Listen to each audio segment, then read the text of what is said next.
मित्रों, परम पूज्य गुरुदेव परम वंदनीय माता जी की दिव्य उपस्थिति को साक्षी मानते हुए माँ गायत्री के पावन मंत्र के साथ मैं अपनी बात को आरंभ करना चाहता हूँ। सही पूछा जाए तो ये जो माँ गायत्री का पावन मंत्र है, ऋग्वेद, यजुर्वेद, अथर्ववेद की ऋचाओं से अवतरित हुआ। ये मानवीय व्यक्तित्व, मानवीय चिंतन, मानवीय दृष्टिकोण और मानवीय चेतना के ऊर्ध्व आरोहण का मंत्र है। ये याद दिलाने का मंत्र है कि ये मनुष्य का जीवन जो हम में से प्रत्येक को मिला, जो यहाँ पर उपस्थित है, दूर तक इस आवाज़ को सुन पा रहा है, उसमें से हर जीवात्मा को इस शाश्वत सत्य से परिचित कराने का मंत्र है कि मनुष्य का जीवन एक सौभाग्य भी है और एक संभावना भी है। एक ऐसी संभावना है जहाँ पर एक सिरे की ओर तो पाप की, पतन की, पराभव की खाइयाँ हैं। यदि चिंतन दूषित हो जाए, चेतना विकृत हो जाए, मनुष्य की भावनाएं गलत दिशा का सहारा ले ले, तो इसी मनुष्य के जीवन को दुष्ट में बदलते, पापी में बदलते, नराधम में बदलते, एक पशु में, प्रेत में, पिशाच में बदलते वक्त लगता नहीं। और इसी मनुष्य के जीवन के अंदर एक संभावना वो भी है जहाँ पर यदि चिंतन प्रकाशित होता है, भावनाएं उदार होती हैं, उदात्त होती हैं, व्यक्तित्व सही दिशा की ओर अग्रसर होता है, परिवर्तित होता है, परिमार्जित होता है, परिशोधित होता है, उसके अंदर प्रकाश जन्म लेता है, आलोक जन्म लेता है, तो उसी मनुष्य के जीवन के अंदर से सिद्ध संत महात्मा मुनि निकल करके आते हैं। नीचे गिर गए तो हम पशु बन जाते हैं, ऊपर उठ गए तो परमात्मा हो जाते हैं। एक तरफ अंगुलीमाल बनने की यात्रा है तो दूसरी ओर बुद्ध बनने की संभावना भी है। और उस संभावना को सत्य करने का जो विज्ञान है वो योग का विज्ञान है। सही पूछें तो पूज्य गुरुदेव ने जो चिंतन दिया, मनुष्य में देवत्व का उदय, धरती पर स्वर्ग का अवतरण, वो इसी भाव के साथ लेकर के दिया गया संदेश और उद्घोष है कि हर व्यक्ति अपने जीवन की उस संभावना को हर क्षण स्मरण करे जहाँ पर यदि चेतना सही दिशा की ओर जाती है तो हमारे अंदर के देवता को जगा करके जाती है। आज के दिन जब हम लोग गायत्री के इस पावन मंत्र को गंगा की गोद में और यहाँ इस पवित्र वातावरण में, सुरम्य नैसर्गिक वातावरण में कह रहे हैं, तो इस भाव के साथ कहें कि हमारे अंदर की वो संभावना जागृत हो सके, जीवंत हो सके, साकार हो सके, फलीभूत हो सके। इस भाव के साथ एक बार माँ गायत्री का पावन मंत्र साथ साथ ओम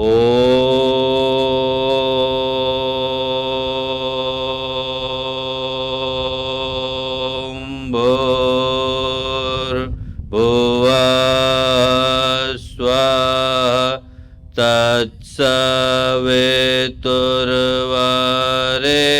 तत्सवितुर्वरेण्यं भर्गो देवस्य धीमहि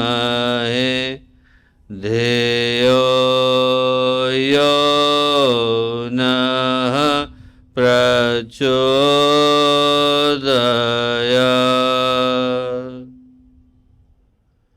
परम पूज्य गुरुदेव परम वंदनीय माता जी के दिव्य संरक्षण में गंगा की गोद और ये हरिद्वार का पावन सुरम्य वातावरण, आज का ये महत्वपूर्ण अवसर जब अंतर्राष्ट्रीय योग दिवस के इस काउंटडाउन के क्रम में उससे 20 दिन पूर्व इस योगोत्सव को यहाँ हरिद्वार की धरती पर आयोजित किया जा रहा है, तो इस शुभ अवसर पर हम लोगों के साथ मंच पर उपस्थित आदरणीय दुबे माओ जी, आदरणीय कुल सचिव श्री बलदाव जी, यहाँ उपस्थित आदरणीय प्रोफेसर ईश्वर भारद्वाज जी, आदरणीय doctor JPN Mishra ji, doctor Suresh भाई साहब, साथ ही यहाँ पर उपस्थित देव संस्कृति विश्वविद्यालय के शांति कुंज के सभी कार्यकर्तागण, उपस्थित देव संस्कृति विश्वविद्यालय के विद्यार्थीगण, हम लोगों के यहाँ देश से विदेश से आए गायत्री परिवार के सभी शिवरार्थी कार्यकर्ता भाई बहन और प्यारे मित्रों, आज एक महत्वपूर्ण अवसर पर मिल पाने का ये सुयोग, सौभाग्य हम लोगों को मिला है। और जब इस तरह के क्षण हमारे जीवन में आते हैं तो ये याद दिलाने के लिए आते हैं कि बाहर की दृष्टि से घटनाक्रम कुछ भी घट रहा हो, पर यदि उसका सही अर्थ लगा पाने की स्थिति में हमारी अंतश्चेतना होती है तो हमारे जीवन में क्रांति का उदय करके जाते हैं। बाहर से तो भगवान कई बार आते भी हैं, दरवाजा खटखटाते भी हैं, पर यदि हमारी अंदर की स्थिति, अंदर की चेतना उसको खोल पाने की स्थिति में न हो तो भगवान को खाली हाथ ही लौटना पड़ता है। बारिश हो रही हो पर यदि हमारे ही पात्र उल्टे रखे हो तो आंगन सूखे रह जाते हैं।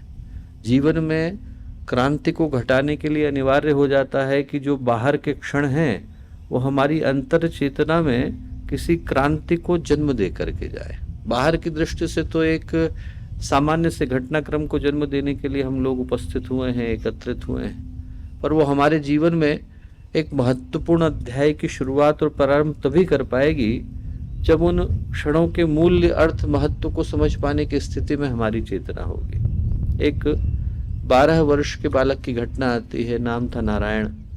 विवाह करने के लिए गया। महाराष्ट्र में परंपरा है कि जब आप विवाह करने के लिए जाते हैं तो शादी कराने वाले पंडित जो हैं वो कहते हैं सावधान। वहां पर जो पंडित थे उनने भी कहा सावधान। जैसे ही कहा वैसे ही नारायण के हृदय में एक प्रश्न कौंधा। प्रश्न आया है कि मुझसे सावधान होने को क्यों कह रहा है। तुरंत उनके मन में संकल्प जागा कि मनुष्य का जीवन है, न जाने कितने वर्षों की प्रतीक्षा के बाद मिला है, इसे यूं ही गंवा देना उचित नहीं होगा। तुरंत वो शादी के मंडप से उठे, त्र्यंबकेश्वर के पास टापली का जंगल है, जा करके बैठे। और 12 वर्ष के बाद जब दोबारा उठे तो उनका नाम समर्थ गुरु रामदास हो गया था। घटना कितनी साधारण सी थी। घटना यही थी कि 12 वर्ष के बालक को शादी कराने वाले पंडित ने सावधान होने के लिए कहा था। कराने वाले ने भी न जाने कितनी बार कहा होगा और सुनने वालों ने भी न जाने कितनी बार सुना होगा। किसी के जीवन में समर्थ गुरु रामदास बनने की यात्रा प्रारंभ नहीं हुई। बाहर की दृष्टि से तो घटनाएं साधारण होती हैं। आप लोग न जाने कितनी बार योग को कर चुके होंगे, न जाने कितनी बार इस रूटीन से गुजर चुके होंगे, और उसके बावजूद ये हमारे जीवन में एक क्रांति को जन्म दे पाने की स्थिति में होगी यदि इन क्षणों के मूल्य को, अर्थ को, महत्व को समझ पाने की स्थिति में हमारी चेतना और हमारा व्यक्तित्व होगा। आज के दिन हम लोग यही सोचें कि भगवान आए हैं और हमें सावधान होने के लिए कह रहे हैं। ये होने के लिए कह रहे हैं कि जो मनुष्य का जीवन मिला है, जिस संभावना के लिए मिला, जिस सौभाग्य के लिए मिला, जिस सन्निधि के लिए मिला, जिस संकल्प के लिए मिला, जो सुयोग के लिए मिला, जो सुअवसर के लिए मिला, उसको स्मरण करने की आवश्यकता है। न जाने कितने वर्षों की प्रतीक्षा के बाद ये मनुष्य का जीवन मिल पाता है।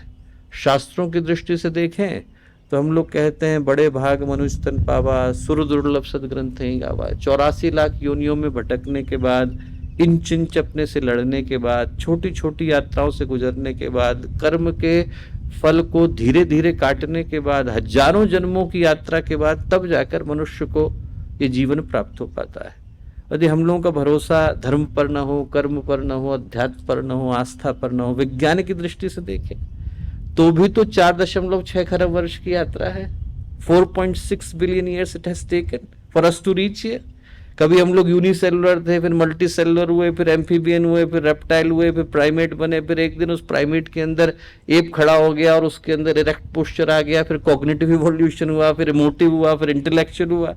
वो 4.6 खरब वर्ष की यात्रा के बाद इंसान के अंदर वो संभावना जाग पाई जो आज हमें यहाँ लेकर के आई। एक दिन की प्रतीक्षा का परिणाम नहीं।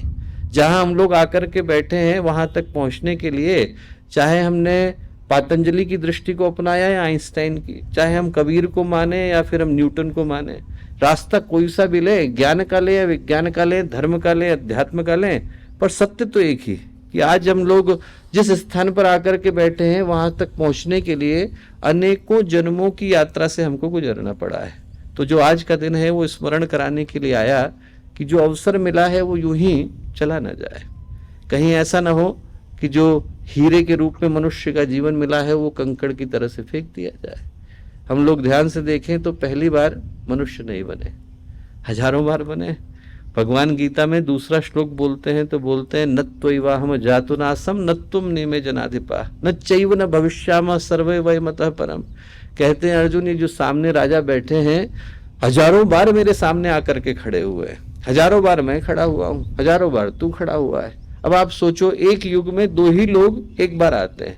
ज्ञान खत्म हो जाता है तो उसको संग्रहित करने के लिए वेदव्यास आते हैं। लुप्त हो गया है इसीलिए वेदव्यास को जन्म दिया जाता है, पर मृत्यु का क्षण इच्छा के अनुसार होता है। जब उनको लगे कि उनका कार्य पूरा हो गया तो अपने शरीर को समाप्त कर दे।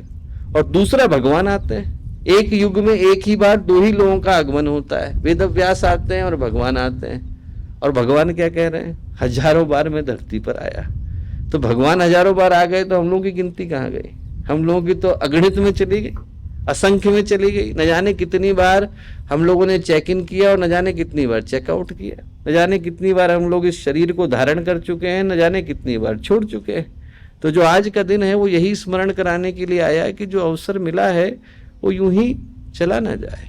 ये याद दिलाने के लिए आया कि जो मनुष्य का जीवन है वो एक सौभाग्य, संभावना के रूप में मिलता है। योग का जो असली अर्थ है वो यही है। इसीलिए तो भगवान कहते हैं भागवत के अंदर, ब्रह्मावलोकधीष्णम मुदमाप देव। जब इंसान को बनाया तो भगवान को मोद हुआ, संतोष हुआ। 1 करोड़ रुपए मिल जाए तो सुख होता है, संतोष नहीं होता। तृप्ति हुई भगवान को। क्यों? उनको लगा इसके अंदर धिषणा है। धिषणा का मतलब जहां से धी, जहां से बुद्धि का धी आया, जहां से धीमहि का धी आया, जहां से प्रज्ञा आई। तो जो प्रज्ञा की संभावना है, जहां से गुरुदेव ने प्रज्ञा योग दिया, वो भगवान को लगा कि इंसान के अंदर है। इसके अंदर अपने अंदर के ब्रह्म को देख पाने की सामर्थ्य है। इसके पास वो संभावना है जहां पर ये देख सकता है कि मुझे जो मिला है वो और किसी को नहीं मिला। What I have got, no one else has received। जो मेरे अंदर संभावना है वो किसी अंदर के अंदर नहीं है, किसी अन्य प्राणी के अंदर नहीं है। इसीलिए तो पतंजलि बोलते हैं योगस्य चित्त वृत्ति निरोध। उद्देश्य क्या है कि जो मनुष्य के व्यक्तित्व की जड़ें हैं वो बाहर नहीं, भीतर की ओर है। बाहर तो मैनिफेस्टेशन है, बाहर तो पत्ते खिल रहे हैं, पर यदि जड़ ही दूषित हो गई तो बाहर की तरफ कुछ निकल करके नहीं आता है। वो गालिब ने क्या लिखा है? गालिब ने लिखा है, गालिब जिंदगी भर ये भूल करता रहा, धूल चेहरे पर थी आईना साफ करता रहा। धूल तो यहाँ चढ़ी है और हम लोग बाहर की तरफ साफ करने में लगे हैं। जो अंदर की सफाई है, चित्त की वृत्तियों का निरोध है, वही योग है। और जो उद्देश्य है वो यही कि हमारे जीवन में वो संतुलन, वो साम्य, वो शिखर, वो कर्मों की कुशलता, बुद्ध युक्तो जहाती है उभय सुकृत दुष्कृते तस्मात् योगा युज्यस्व योगः कर्मसु कौशलम। वो कर्मों की कुशलता है। योगस्थ कुरु कर्माणि संगम त्यक्त्वा धनंजय सिद्ध सिद्ध्यो समो भूत्वा समत्वम योग उच्यते। वो संतुलन, वो साम्य, वो हार्मनी, वो बैलेंस निकल करके आए, जो योग का सही सच्चा संपूरक अर्थ है। आज के दिन दरवाजा भगवान इसी उद्देश्य से खटखटा रहे हैं कि जो बाहर घट रहा है वो महत्वपूर्ण है, पर उससे ज़्यादा महत्वपूर्ण वो है जो आपके भीतर घट रहा है। और जो भीतर घट रहा है यदि वो सही घट रहा है तो जीवन की दिशा सही है, सुरक्षित है, सौभाग्यशाली है। और मैं पूज्य गुरुदेव से यही प्रार्थना करूंगा कि यदि गंगा की तट पर इस कार्यक्रम का हिस्सा बन पाने का अवसर मिला तो चाहे इस रूटीन को हम लोग हजारों बार दोहरा चुके हों, पर तब भी हमारे जीवन में किसी नई संभावना को ही जगा करके जाए। नहीं तो न जाने कितने लोग योग मैट पर बैठे होंगे और न जाने कितने लोग उठे होंगे। उनमें से एक हम भी बन गए तो हमने धरती की पॉपुलेशन को बढ़ाया, कुछ किया नहीं। पर यदि हम लोग नई संभावना को जगा करके जाते हैं तो सौभाग्य हमारा होगा। ये प्रार्थना कि आज के दिन आपके जीवन में किसी नई संभावना का, किसी नए सौभाग्य का द्वार खुले, इस शुभ कामना के साथ, इस मंगल कामना के साथ और इस भाव के साथ ये जो आज का अवसर है उस मूल्य महत्व को प्राप्त कर सके जिसके लिए आज के इस कार्यक्रम का आयोजन किया गया। आप सबको बहुत सारी शुभकामनाएं, बहुत सारी मंगल कामनाएं। अब आप शांति कुंज वीडियो यूट्यूब चैनल देखें कभी भी कहीं भी। डाउनलोड करें शांति कुंज वीडियो मोबाइल ऐप, उपलब्ध है गूगल प्ले स्टोर एवं एप्पल स्टोर पर भी। हमारे YouTube चैनल शांति कुंज वीडियो गायत्री परिवार को सब्सक्राइब करें एवं बेल आइकन जरूर दबाएं ताकि गायत्री परिवार की विभिन्न गतिविधियों की जानकारी आपको मिलती रहे।